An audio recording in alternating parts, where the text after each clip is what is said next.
Hi everyone, welcome back to the channel, and in this video we are going to learn how to set up virtual environment in Ubuntu.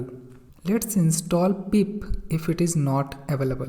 So let me check in my machine if I have pip or not. So pip3-b, and you can see I don't have pip installed in my machine.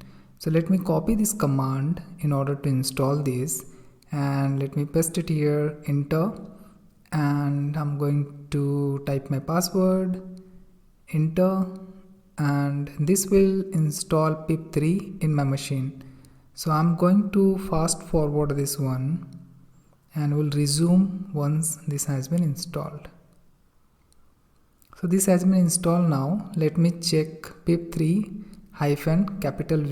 and I can see here pip has been installed in my machine. Now let's install virtual environment repo so that this will help us to manage virtual environment easily.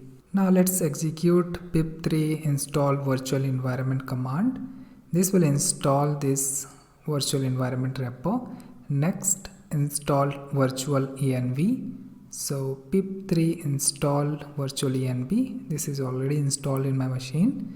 Now the next step is important, where we need to set up .bash rc, and there are two possible places where we can find this virtual repo script file, and either you can look into the first option, which is under user local bin, or the second one, it will be under .local bin, and inside that you will get this sh file. Now once you identify the location of this repo executable file, then you have to edit .bash rc file. In second line, if you see, we have mentioned one folder, that is .virtualenvs.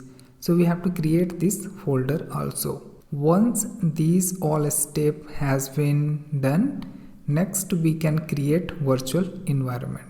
In order to create virtual environment, we are going to execute command, that is mk virtualenv, and name of the virtual environment I will give Cython project, and enter. This has created the virtual environment. Thanks for watching.